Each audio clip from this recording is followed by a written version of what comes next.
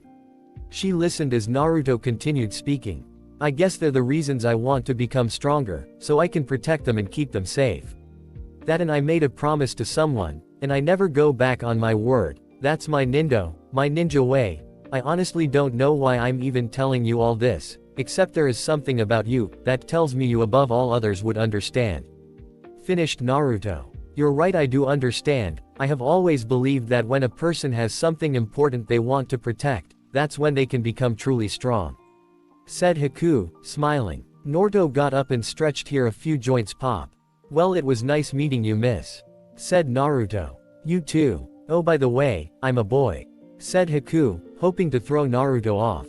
"Nice try, but you can't fool the nose, boys don't ovulate," said Naruto, tapping his nose.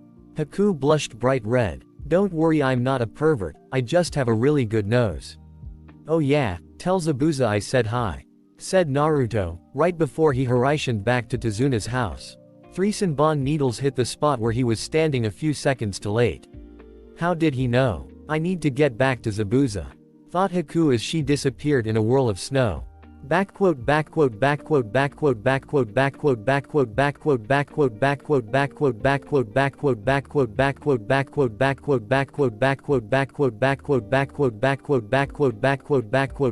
8 days later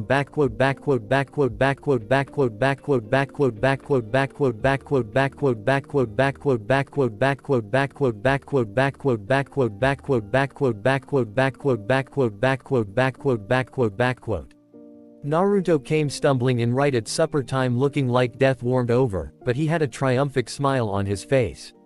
"I've done it," said Naruto, before falling flat on his face. Sasuke and Sakura got up to help Naruto to the table. "What have you done, Naruto?" asked Sakura as she sat back down at the table. In her hand was a book titled, "So You Want to Be a Medic Nin?" by Tsunade Senju. Naruto had given it to her when she had swallowed her pride and asked for his help.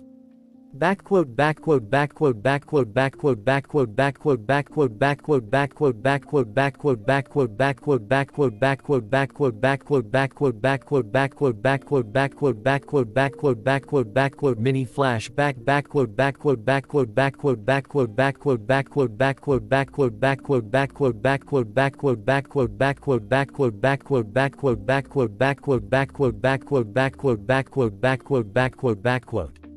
"Hey Naruto, can I ask you something?" asked Sakura, as she, Naruto, and Sasuke were guarding Tazuna. "Sure Sakura, what is it?"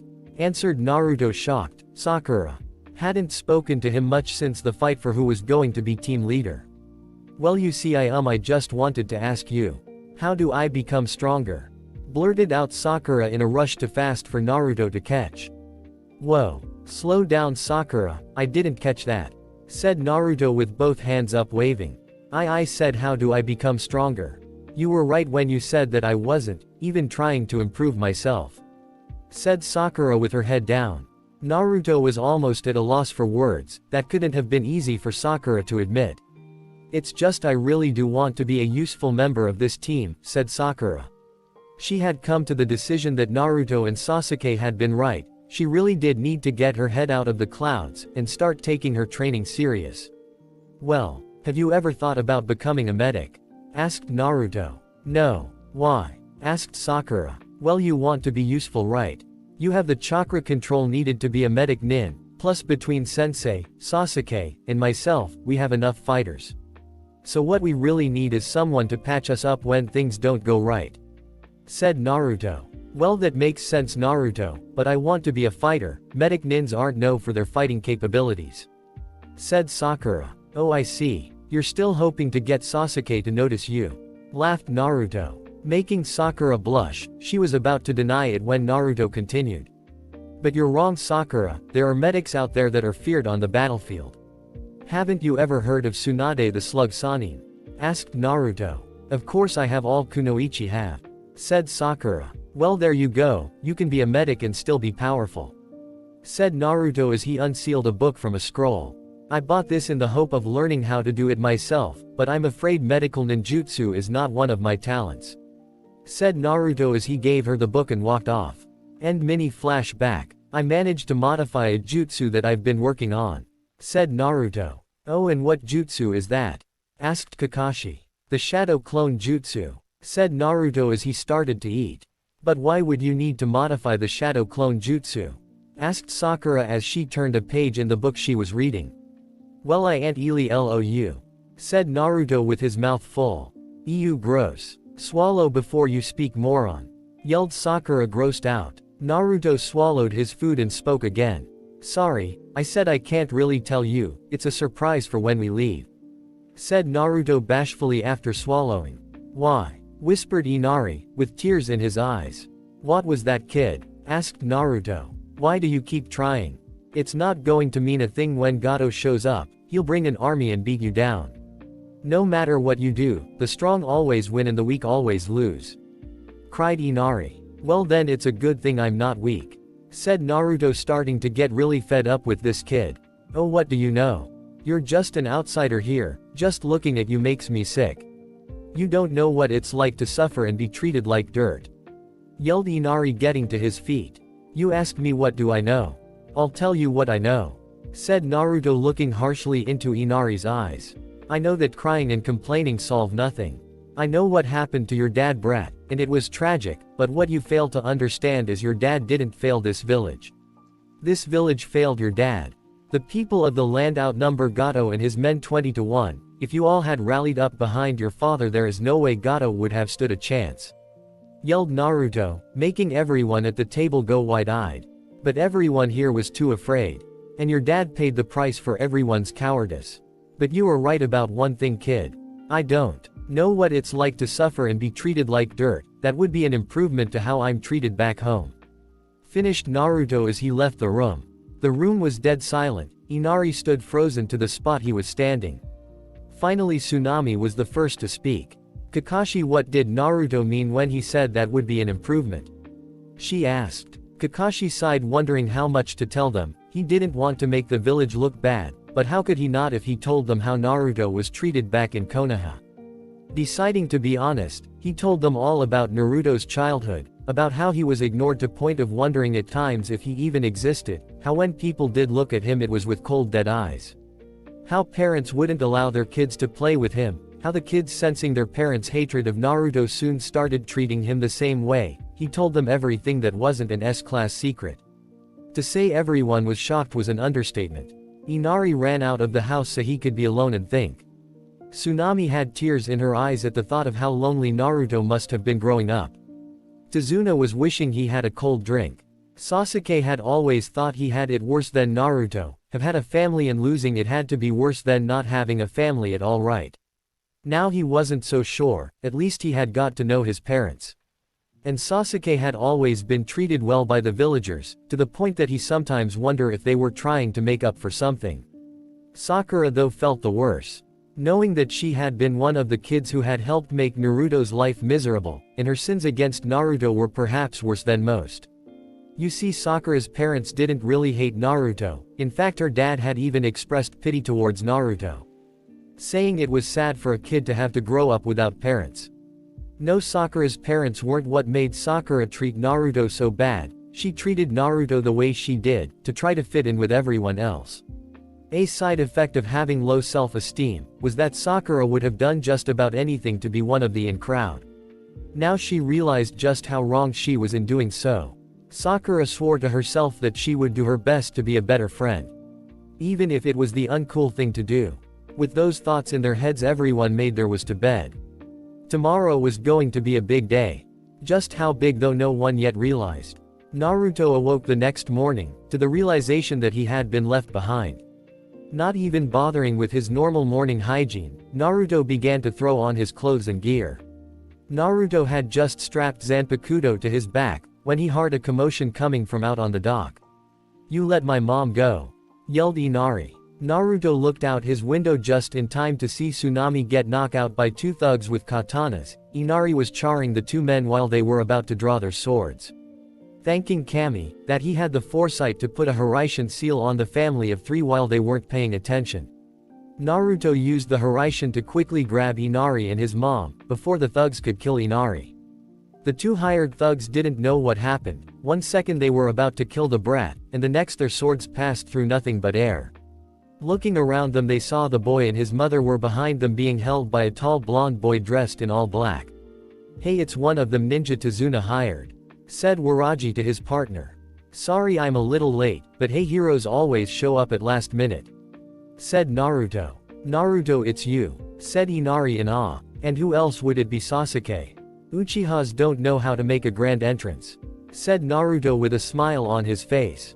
"I have to say, Inari, that was a very brave thing you just did, charging these 2 by yourself. Your dad would be proud of you, I think, but next time just come wake me up," finished Naruto, making Inari blush at the fact that he had forgotten that Naruto was upstairs sleeping. "Blah, blah, blah. Let's get this punk," said Zori as he and Waraji charged at Naruto. "Like I'm scared of a couple of wannabe samurai. Here, let me show you something Tobirama-sensei taught me," said Naruto, as he grabbed Zanpakuto's handle. "Hiraishingiri," said Naruto as he disappeared and reappeared behind the 2 men, with Zanpakuto now fully extended in his hands. Zori and Waraji turned an ashy gray as they fell lifelessly to the ground. "I hope Lord Shinigami enjoys the meal I just sent him," said Naruto, confusing Inari as to what Naruto was talking about.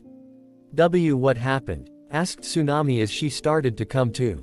"You were knocked out, are you feeling okay?" asked Naruto as bent down to check on the woman. "Yeah, I feel," Tsunami trailed off as she noticed the 2 dead men. Naruto, seeing what she was looking at, spoke softly. "Don't feel sorry for them. Their hands were covered in the blood of innocent people. They deserved their fate," said Naruto. "I don't feel sorry for them. Those were the 2 men who killed my husband," said Tsunami. Naruto just nodded in understanding. "Listen, I need to get to my team. Do the 2 of you have somewhere to go where you can be safe?" asked Naruto.